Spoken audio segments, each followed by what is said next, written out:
to this new edition of Share Your AXA Research.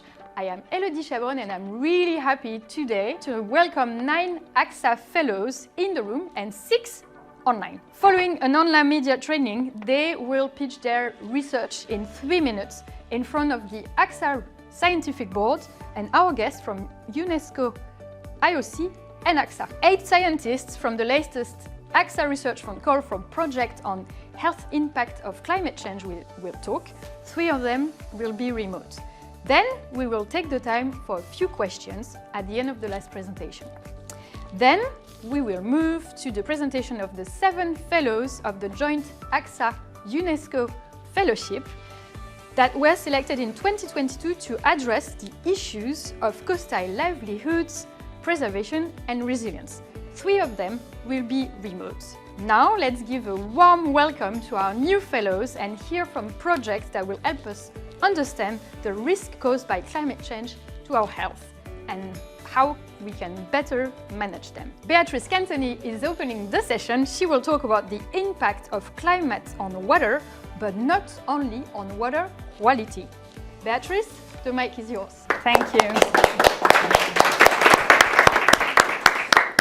So, on my water bottle it's written BPA free. That means bisphenol A free. And maybe you are seeing more and more often similar labels on different chemicals on your t-shirts, on the pants, on the plastic bottles, cosmetics and shampoos. In fact, the products that we use every day may contain these chemicals called emerging contaminants. Emerging because they were just recently discovered in the last decades, and contaminants because both when they are produced and when we use them in our households, they can be released in the environment, they enter the water cycle, and they can come back to us through drinking water and food. And they may have different potential impacts on human health. But since these are new chemicals, still a lot of uncertainties are present about their fate in the environment and human health impact. But what we know is that climate change will worsen the quality of our water sources, and so we expect these contaminant concentrations to increase. Thus, my AXA project aims at assessing the impact of climate change on human health risk due to an increasing exposure to these contaminants from both drinking water and food, thanks to an advanced risk assessment procedure that is able to include all the uncertainties we still have related to these contaminants. In this way, we will be able to identify the main sources of risk and what are the most vulnerable points of the system. For example, we will answer questions like, all the water sources are worsening at the same speed, or current technologies we already have in our drinking water and wastewater treatment plants are and will be good enough to remove these contaminants also in the future. Then I will look at different interventions and mitigation strategies to remove these contaminants in the system, for example, new technologies, to understand what's the risk reduction that they can achieve. To do so, we will combine different monitoring campaigns to measure these contaminants in the system with lab testing on different technologies, then modeling, risk assessment, and of course, communication. All this will be done in collaboration with technology experts, toxicologists, and modeling experts, so that this project can provide a multidisciplinary solution to prepare decision makers, scientific community, and society to understand what are the regulations, research activities, and actions that we need to cope with these climate-related impacts on human health. Thank you. We will now welcome Emma Lawrance to hear about her research on climate awareness impact on youth mental health. Emma, the floor is yours. Thank you. 75% of young people feel the future is frightening because of climate change. In the Philippines, one of the countries most affected already, this rises to a staggering 92%. What is it like to grow into adulthood feeling the future will likely be worse than the past, and that you've been effectively screwed over by previous generations? What does that ongoing fear, anger, distress, guilt, betrayal, due to a developing mind and to the creation or worsening of mental health challenges. How many young people is this affecting, and how does this interact with all the other aspects of their lives? In this 2-year project, I will work with young people in both Australia and the Philippines, 2 countries already significantly affected by climate change, but with very different mental health systems, cultures, and resources. Using both interviews and surveys, I will spend the first year gaining a rich understanding of how young people aged 16 to 24 are thinking and feeling about the climate threats they face, and both the opportunities and barriers they see for climate action to create the future they desire. I will explore how these psychological responses interact with the sense of agency they feel to address the challenges they're facing, the narratives they hold and are told about climate change and climate action, the future they would like to see, and how their worries and feelings about climate change interact and influence their daily lives, the decisions they're making, and ultimately their mental health. I will also explore how they're currently coping with and adapting to the climate threats they're facing. And finally, what they would like to see to protect their mental health and gain agency, while also keeping the onus firmly on leaders to act. In the second year, I will work with local communities to develop interventions that will help people process their emotions in the context of climate change, imagine the future they want to see, develop healthy coping strategies, and also find meaningful ways to engage that are sustainable for them and connect to local community initiatives. I will explore how these might vary in different cultures and different contexts, and they may include both self-guided interventions like different activities or a guided journal, as well as community-based interventions and workshops, or a combination. Ultimately, I want to work with young people to find out how we can protect their mental health while growing up in a changing climate, and advocate with them for leaders of business and governments to act in ways that will protect their future. I'm very grateful for the opportunity of this fellowship to raise awareness of, understand, and respond to the mental health impacts of inheriting a climate emergency and the continued inaction of leaders. And ultimately to show how we can act together in ways that protect our minds as well as the planet. Thank you. Thank you, Emma. Thank you very much. We now welcome Emmanouil Proestakis. He will tell us about the interest to look at tiny dust particles coming from space. Emmanouil, the mic is yours. Thank you. So, do you know that an increasing number of research studies reveal a high correlation between atmospheric dust and disorders induced on human health? It is estimated that each year an amount of approximately 6,000 teragrams of mineral dust is emitted into the atmosphere. This amount translates more or less to the equivalent in terms of weight to 30,000 cargo container ships. Once in the atmosphere, this atmospheric dust layer resides for days, can be transported over distances of thousands of kilometers prior to removal from the atmosphere through wet or dry deposition. Now, these atmospheric dust layers are composed by mineral dust particles. The radius, the size of these dust particles in terms of diameter range between more than 100 micrometers, which is huge, is something like 2 to 3 human hair combined, to approximately, the smallest one of them, to 0.1 micrometer, which is something like 100 times smaller than a human red blood cell. It figures that the smaller the dust particles, the higher the risk, the impact factor on human health. More specifically, the category of the small dust particles, the fine mode as called, can penetrate deep in our lungs, leading to, among others, allergic reactions, cardiovascular and respiratory diseases, cancer, and there are even studies that connect atmospheric dust with meningitis pandemics. So, the AXA project, Earth Observation for Air Quality, aims to address three main scientific objectives.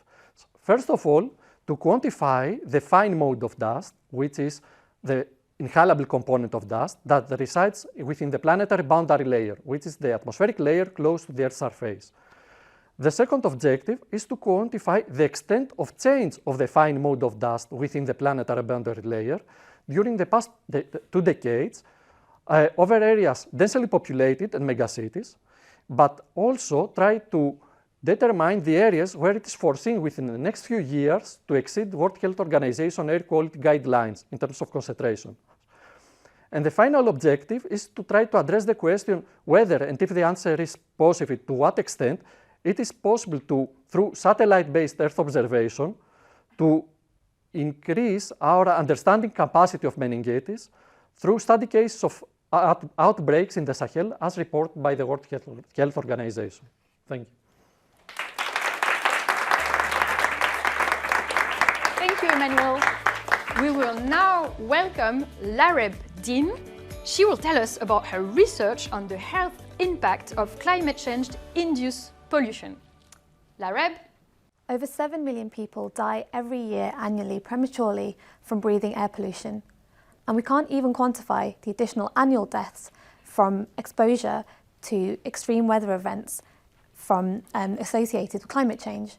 My goal is to try to understand how these components interact in order to minimise future development of disease. Air pollution is composed of solids, liquids and gases, including very small particles known as particulate matter, which are comprised primarily of carbon, but also have associated metals and chemicals. These are formed naturally, but also from human activities, such as the burning of fossil fuels, including diesel and carbon in cars. And they are continuing to increase, especially in developing nations. Once inhaled, they can penetrate deep into the lungs and also into the bloodstream. So they're often classified by size, and this is important because it's often the smallest ones that are invisible that contribute most to negative health outcomes, such as lung and heart disease, things like asthma and heart attacks. Additionally, global temperatures are rising, and we are seeing increasingly frequent and extreme heat waves, which are also known to contribute to stress the respiratory and cardiovascular systems, and indeed cause excess mortality. Notably, both of these exposures, air pollution and heat waves, will be more harmful to certain vulnerable populations like the young, the elderly, and those with pre-existing lung disorders. And this is due to a number of factors, including the young children tend to have growing lungs that are more vulnerable in childhood, as well as a natural decline in lung function with old age. So really, really vulnerable populations in society. So we're at a stage where we know that air pollution drives climate change and is itself increased by global warming, but the combined risk from the two is still poorly understood. So in my project, I will be looking to first expose lung cells to particles collected locally in the United Kingdom and heat, and then combine the two to understand first the individual risk and then the combined risk to both of these exposures in the system. I'll then be looking at the effect of these exposures in a co-culture of lung and blood cells to try and understand the systemic response, testing the permeability. And finally, I will be looking at the effect of these exposures on cardiac cells to try and understand any potential impact on the heart. So altogether, these techniques will allow me to hopefully understand the temperature and health interactions which may influence health outcomes, so that collectively we can reduce adverse exposures, and hopefully this will help us live healthier, happier and longer lives. Thank you. Thank you, Lareb. Well done. And now we're going to welcome Tove Hoffman, and we're going to hear about mosquitoes and ticks. You can go. Did you know that blood-feeding arthropods, such as mosquitoes and ticks, kill about 1 million people each year, which is about half of the population in Paris? Of all blood-feeding arthropods, mosquitoes insert the greatest impact, since mosquito-borne diseases kill about 800,000 people annually, making mosquitoes actually the deadliest animals on Earth. However, in temperate regions, such as in Europe and North America, it is ticks that insert the greatest impact. And ticks also transmit the greatest variety of pathogens of all blood-feeding arthropods. During the past decades, diseases spread by mosquitoes and ticks have increased their impact on the human health as a consequence of climate change, globalization and trade. And currently, mosquito and tick-borne diseases are spreading, and with an increase in disease outbreaks in subtropical and temperate regions of the world. However, little is known about the capacity of arthropod-borne pathogens to cause disease outbreaks and establish in temperate regions, since most research has been performed under tropical and subtropical conditions. So we will therefore in this AXA project investigate the impact of climate change on mosquito and tick-borne infections in temperate regions. Our project includes 3 parts. In the first part, we will collect ticks and record climatic data, and we will analyze the ticks for tick-borne pathogens such as tick-borne encephalitis virus. We also aim to engage citizens in the monitoring of the spread of local and foreign tick species by developing a smartphone application that can be used as a tick reporting system. With this data, we will learn if climate change results in a geographic spread of ticks, more ticks with pathogens, and whether such increases are correlated with more human infections in temperate regions. In the second part of the project, we will perform infection experiments on tropical mosquito-borne viruses such as West Nile virus and chikungunya virus to study how they can replicate and persist in mosquitoes at summer and winter temperatures in Central and Northern Europe. And this knowledge is crucial to predict the potential of tropical viruses to overcome the seasonal changes that occur in temperate regions. In the third and last part of the project, we will use the generated data to model the risk and improve the predictions of outbreaks and establishment of mosquito and tick-borne diseases in temperate regions. And the knowledge gained from this study will help to prevent mosquito and tick-borne infections in humans in temperate regions in the future. Thank you. Thank you, Tove. Thank you. Now we're going to switch to Teams and to the online people to hear first about Yoon. Hi, Yoon. You're going to talk about the need to adapt care homes to indoor heat. Thank you. Imagine the weather forecast predicts 30 degrees for tomorrow. Then what will be the temperature in your room? If you are a young or healthy adult, you may just feel warm or hot and say, what a hot day. However, some people must be at risk, who may be one of your loving family. Due to climate change, there are more and more extreme weather events. Heat waves are a good example. Such atypical weather events are likely to be typical in the coming decades. Accordingly, there is growing concern about the likelihood of a heat-related health risk. To mitigate climate change globally, the target now aims to achieve net zero carbon emissions within a time frame by 2050 at the latest, which is consistent with limiting warming to 1.5 degrees. This means we must all act to reduce carbon emissions to as close to zero as possible by 2050, including buildings. Keeping cool indoors can be a possible solution, but how much energy is needed? The likelihood of increasing cooling demand will be a significant challenge to the target of net zero emissions. Finally, the question here is how buildings can effectively and efficiently provide a safe and comfortable indoor environment while using the least amount of energy. People living in care homes who need long-term care have been identified as one of the most vulnerable groups to heat-related health risk.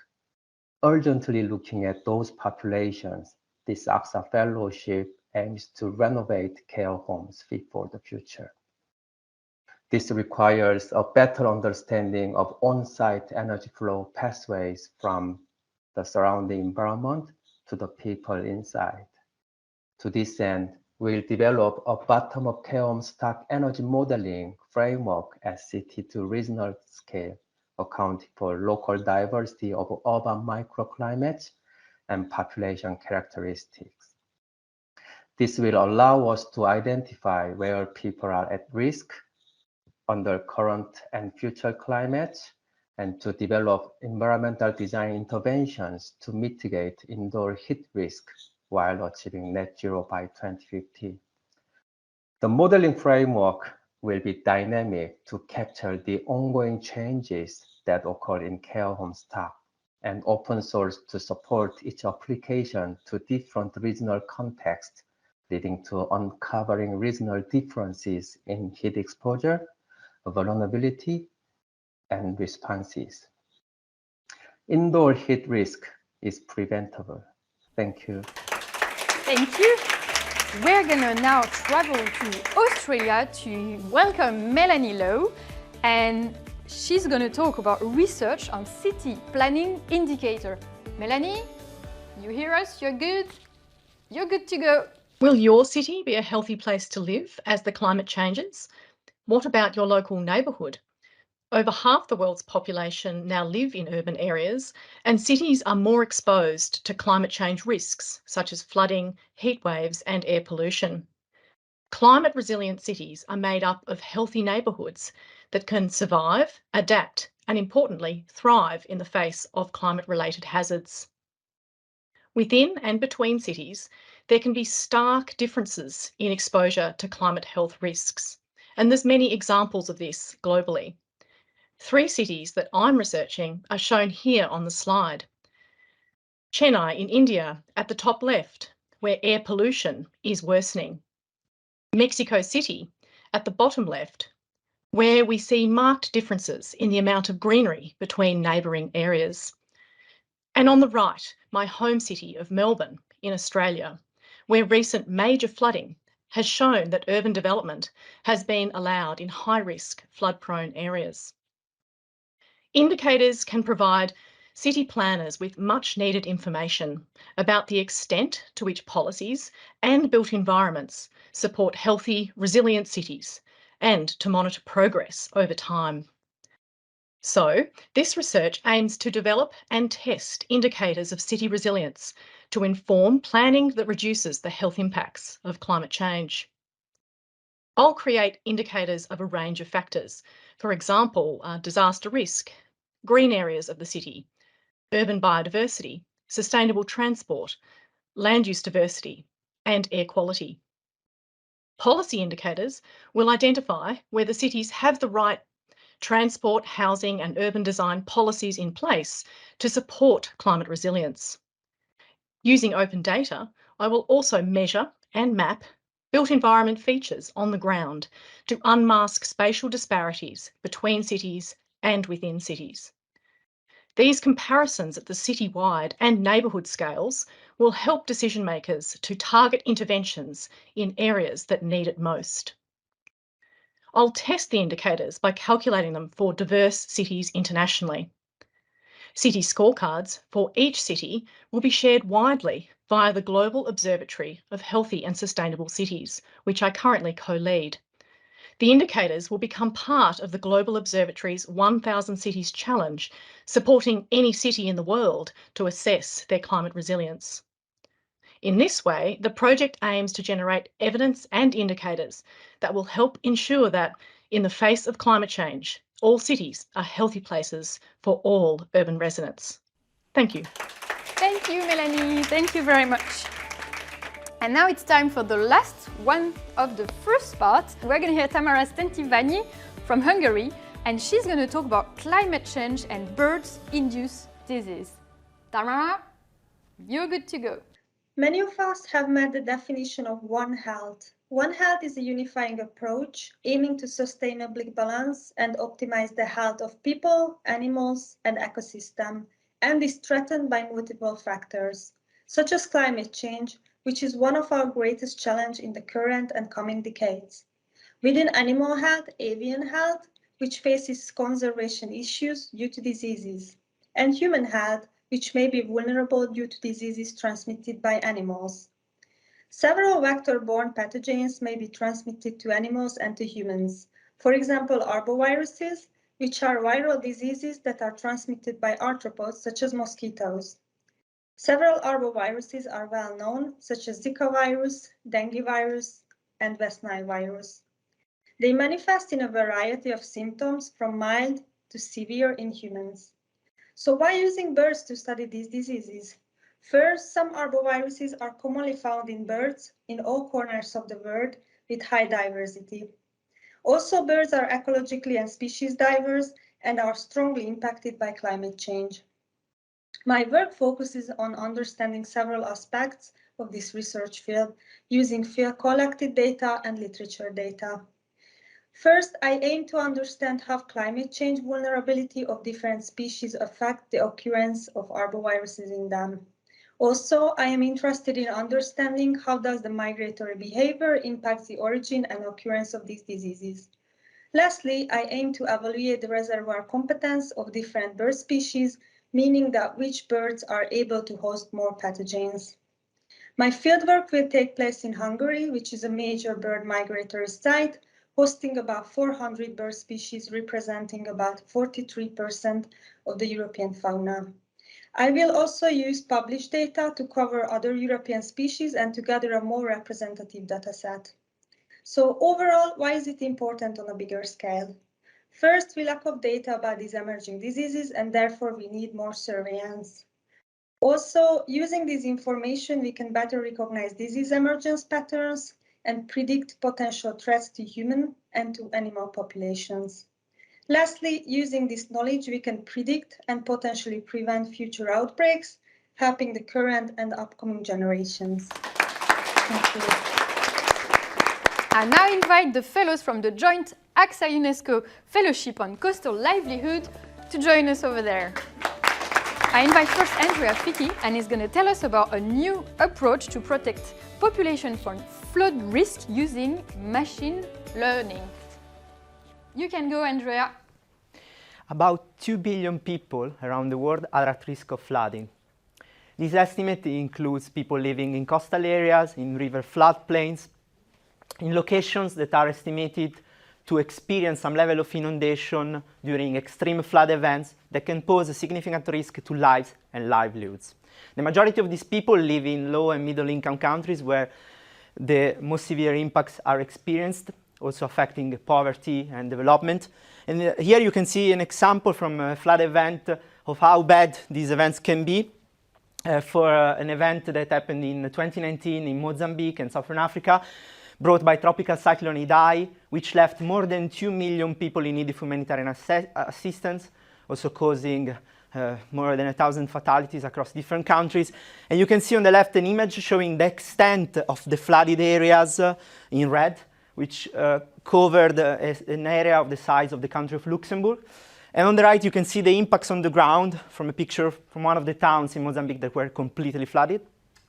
And so these images, these examples show us how important and urgent it is to take actions and to develop adaptation solutions to reduce the impacts of these events.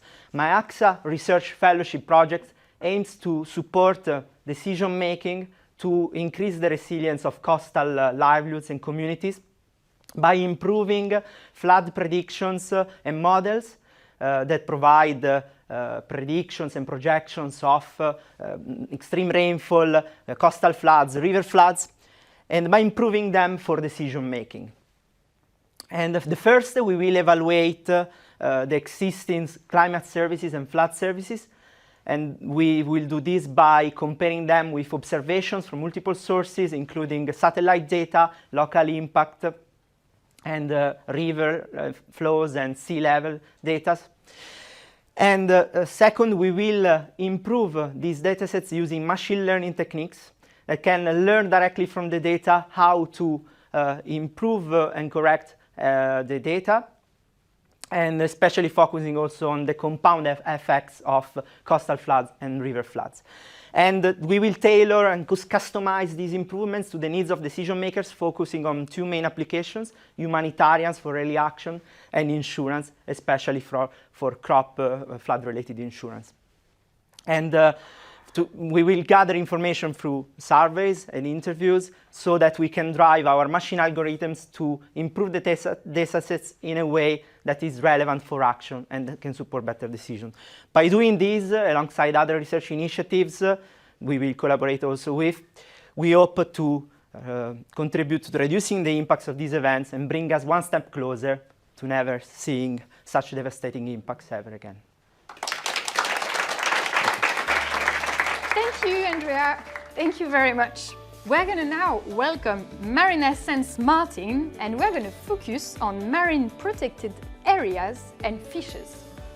Marina, the floor is yours. Joe Strummer, a great guitarist and philosopher from the inimitable The Clash, once said,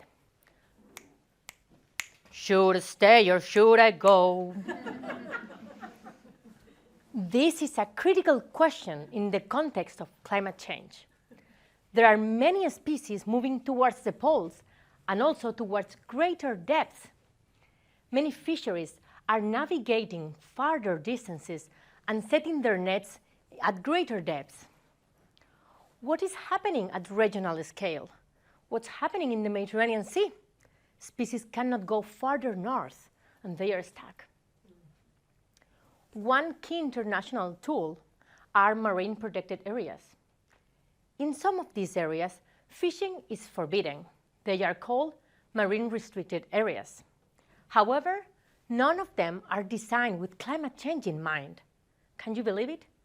Neither are the current fisheries policies, nor the networks that these marine protected areas conform. This is exactly the goal of the CLISARTES project. Using the models that will combine different sources of data, we aim to create and provide climate-smart strategies. We're going to integrate 3 types of data. First of all, fish density and fish size of species inside of these marine protected areas from divers that have been diving for so many years in these protected regions. Second, the fisheries catches from ports close to these protected areas. And third, the velocity of the climate change, which is based in historical spatiotemporal data of temperature. Combining all this data, we can provide not only how fast is climate change changing, but also towards which direction are species expected to move. Once we have all this knowledge, we will include them in decision-making tools that will help us maximize the benefits, the social economical benefits, as well as the benefits of the biodiversity. Our CLISARTES project will provide climate-smart strategies, making the Mediterranean Sea a better place for the fish, but also for the people. The science we need for the ocean and the fisheries we want. Thank you very much, Marina. Thanks, you can go back to your seats. And now we welcome Michela Ravanelli. And after floods earlier, here comes the tsunamis, and Michela is going to talk about her research on how to mitigate tsunami risks. Michela, you can go now. So when we think about GPS, or more generally about Global Navigation Satellite System, the so-called GNSS, we think about positioning. So we go to open Google Maps, to go to that bar, or to go to the shop. Actually, GNSS are so much more. For example, did you know that GNSS can give us information about tsunamis? But how is it possible? Actually, tsunamis can produce some kind of waves. These waves can travel across the atmosphere, reaching the upper part of the atmosphere, the so-called ionosphere, and perturbing its compositions, that is, ions and electrons. There, this perturbation is hence detectable through the GNSS signal. My project, called Altruist, aims at leveraging this principle and has as final goals the improvement of the accuracy and reliability of tsunami early warning systems. The project is based on a methodology that allows to simultaneously study what happens on the ground and what happens up in the sky, in the ionosphere, to give us information about tsunamis in real time. So instead of tracking cars or people's position, we go chasing after tsunamis. But what is the main advantage? The main advantage is just that if we look at the sky, so we look at the ionosphere, we can have information over open oceans. That is where tsunamis are happening and where there are not so much big infrastructure. And then the second part of the project will have to prove the effectiveness of the methodology by implementing the methodology itself into an actual GNSS network, that is the network of the Volcanologic and Seismologic Observatory of Guadeloupe in the Caribbean. This because up to now, any kind of GNSS information is used in tsunami early warning system. And this would have been very useful in 2004 when the Sumatra Andaman earthquake shocked the southeast part of Asia. In that case, the tsunami hit the Sri Lankan coast about after 1 hour and 45 minutes, and no warning was issued. Later studies demonstrated that in that case, the first information coming from the ionosphere, so coming from the sky related to the propagation of the earthquake and of the tsunami, was available only 15 minutes after. Of course, at the time, the technology was mature enough. But this is just to remind ourselves that we can really save lives only looking at the sky. Thank you, Michela. We have now the last one in person of the second group. We now welcome Valerie Hager, and she's going to talk about how can community help with resilient coastal areas. Valerie? Thank you, Elodie. Okay. So mangroves are special forests because the trees live in salty water and they grow where the land meets the sea. But did you know that mangroves protect over 15 million people worldwide by reducing waves and tide levels during storm surges? They also fight climate change by storing large amounts of carbon in their trees and the soils, therefore building ground level and keeping pace with sea level rise. But unfortunately, about 1/3 of all mangroves have been lost. This is more than the size of Switzerland, and it's mainly from human impacts. So understanding how we can reverse the continuing global decline of mangroves is really important to support coastal communities and healthy oceans. In this project, I will investigate how community and indigenous management of mangroves, termed community forestry, can enhance the protection and restoration of mangroves. So under this approach, communities either own the forests or they're given permission from the state to take the forest products, to sell, to earn income, or to use themselves. So in dry lands, community forestry has been shown to reduce both forest loss and poverty, leading to conservation and social outcomes. But in mangroves, community forestry is an emerging practice, although communities depend on them, especially in developing countries, for their livelihoods, for fishing, for timber, and for fuelwood. So the aims of my project are to identify what are the factors that influence the success of community forestry projects. So this includes things like country policy, land tenure, indigenous rights, the forestry management practice, gender, so forth. So I will also assess whether the socio-economic context and the forestry management practices, how that affects mangrove health. And I'll do this by focusing on case studies in countries such as Fiji, Myanmar, Indonesia, Kenya, Mexico, and Australia. So identifying these factors can help inform policy and programs to promote successful community forestry. So for organisations like conservation organisations, this can enable smarter spending of money in community mangrove initiatives. But for insurance companies, investing in mangrove protection can result in reducing damages from flooding to properties by more than $65 billion per year. So in summary, community-based mangrove management has the potential to protect and restore mangroves. And this is really important for addressing the global biodiversity and climate change crisis that we're facing, whilst protecting coastlines. Thank you. Thank you very much, Valerie. You can go back to your seat. Now we're going to move to the online participants. Hi everyone online. We start with welcoming Meghna Mehta. She's going to talk about women livelihood in the coastal areas. Thank you. So this is 19-year-old Sunita, who at the age of 17 was the mother of 2 children and was married to a man who was unable to find work and constantly beat her. She lives on the edge of an island in the Sundarbans on the borders of India and Bangladesh.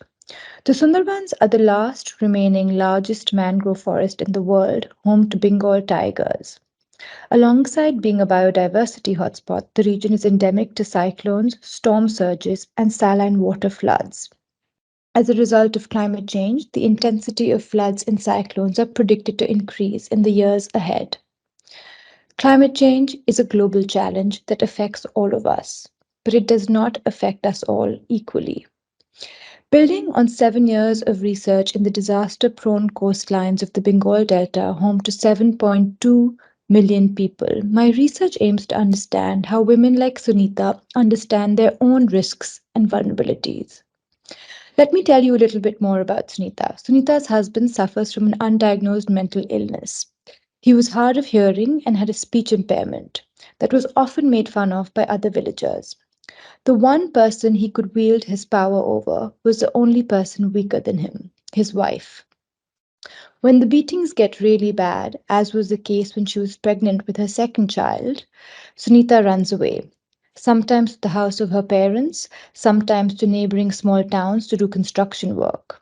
But these are not viable options, and she is compelled to return to her abusive husband. After a super cyclone had devastated their home last year, Sunita had begun providing sexual services to other men in neighboring villages in exchange for money. These are aspects of Sunita's life that are not visible to short-term visitors or journalists.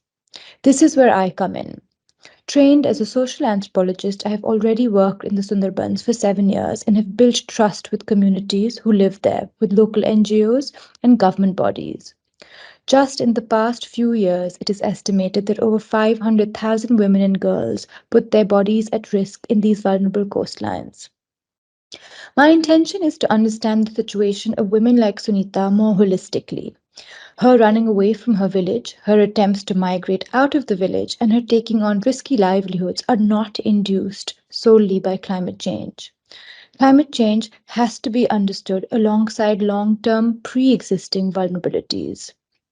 My research will involve conducting in-depth interviews, collecting household and worksite surveys, and migration histories. I will be living with coastal communities, undertaking their migration journeys with them to better understand their daily struggles, broader risks, livelihood opportunities, and the coping strategies of women and girls in these vulnerable coastlines. My interest is to be able to make sure that policies on climate change, adaptation, and gender can be informed by the intricacies of the struggles and stories of women like Sunita, with comparisons across the world. Thank you. Thank you, Meghna. Thank you very much. We are now welcoming Emmanouil Mbarou, and he's going to talk about marine fisheries and what we can do to help adapt to climate change. Emmanouil, the mic is yours. Have you heard the phrase, today's science for tomorrow's management? Well, if not, my project is all about that. I intend to use science to help better manage our oceans in the future. As the largest carbon sinks on the planet, oceans are our greatest allies against climate change. Yet they are under increasing pressure, getting warmer, more acidic, and deoxygenated. This reality has led to changes in oceanic circulation, rising sea levels, enhancing storm intensity, as well as changes in the diversity and abundance of marine species. Consequently, there is significant decline in marine fish stock, especially in tropical and subtropical areas. Coastal communities whose livelihood and economy mainly rely on marine fisheries are facing severe threat, and coastal and marine ecosystem resilience is strongly undermined. However, despite the growing evidence that climate change will keep disrupting the marine ecosystem, climate impacts on fish stocks, fisheries, and on the socioeconomic conditions of those depending on these activities are rarely quantified. During my AXA Fellowship at Lancaster University, I will seek to quantify climate impacts on tropical fisheries, including Kenya, Tanzania, and Mozambique, where impacts are expected to be more severe. In addition, my project will also examine how different actors and institutions in fisheries governance affect the ability to mitigate and adapt to climate change. To do this, I will adopt recent methods in climate modeling that consider linkages between social and ecological dimensions in fishery systems and responding to climatic disturbances. I will address the governance question through the lens of two evolving concepts and emerging tools in natural resource management. That is interactive governance, institutional bricolage, and network analysis. Interactive governance emphasizes solving societal problems and creating societal opportunities through interactions between large numbers of governance actors and institutions that are influenced, constrained, or enabled in their actions by structures. Institutional bricolage, on the other hand, looks beyond the existing formal institutions and instead expands the institutional bracket to include modern and traditional, formal as well as informal institutions.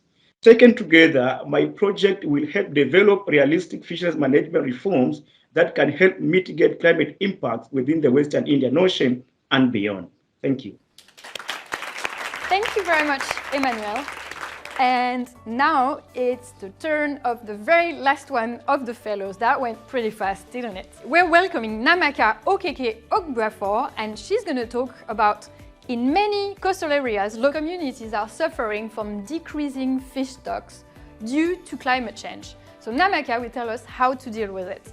Namaka, you're good to go. Thank you. Do you know that climate change is currently threatening the livelihoods of over 200 million Africans that depend on fish for survival? 200 million is significant because it's about a fifth of the total population of Africa. How does this happen? The African continent is naturally warm, but climate change makes it even warmer, including its waters. Fish cannot survive in very warm waters, and so they simply migrate away to colder waters. This impacts on the income of fishers, and then they are not able to take care of their household. Children who used to normally have enough fish no longer have access to fish, which is a major supplier of the micro and macronutrients they need to grow. This explains the increasing rate of malnutrition on the African continent, and it cuts across various or a range of demographic. Old, young, women, the pregnant, they don't have access to enough nutrients that they need. But there is hope. My project brings hope. My project, which seeks to integrate aquaculture and marine capture fisheries, will provide options to fishers to either grow fish on land or in the open sea, or even on land, or combine fishing on land and the open sea. With these, fishers would have the option of selecting fish species that can be resilient to very warm temperatures, or fish species that are nutrient-packed. To do this, I'd have to go through 3 stages. The first is global input. This entails detailed literature search, and then practically reaching out to researchers, communities, fishermen, fish farmers across the world. And I'm able to reach out to fishermen and fish farmers across the world using online tools like Google Form. I seek to understand what sort of species are resilient to very high temperature. In trying to integrate aquaculture and marine culture and marine capture fisheries, are there potential obstacles that can come from culture? Stage 2, I would work up all the ideas collected in stage 1 into questionnaire and interview forms, and then administer them in my case communities. And then stage 3, I'd work with communities, including fishermen, women fishmongers, to co-analyze the data collected in stage 2, and then brainstorm to come up with sets of actions and strategies that can help us integrate these 2 sectors. The set of actions and strategy is what I call the marine food security strategy, because Sierra Leone, which is our test country, is one of the poorest countries in our world. This marine food security strategy can be copied and adopted in other poor countries with similar circumstances. Thank you very much. So I think we can call back all the amazing fellows on stage to congratulate them and have a big, big round of applause to them. So well done. Thank you.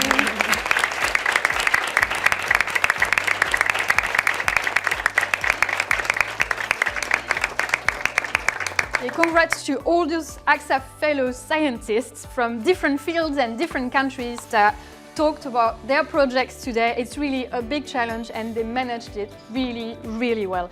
We're going to hear a word from Bogataj. She's the director for AXA Research Fund and Foresight. It's been a pleasure to talk to you.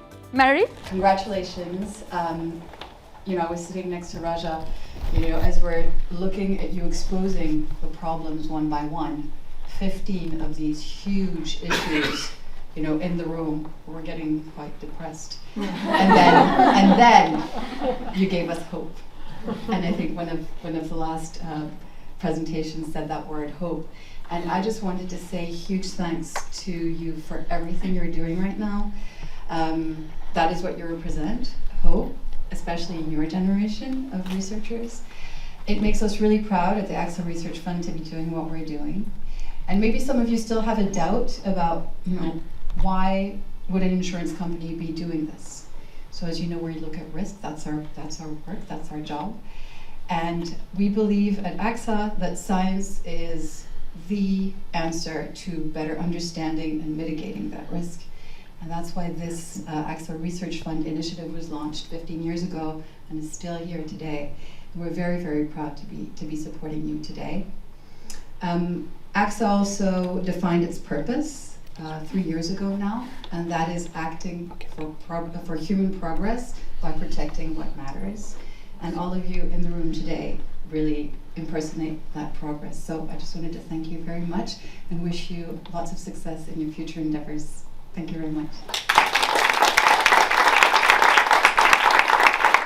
And now Deborah Roberts, our president.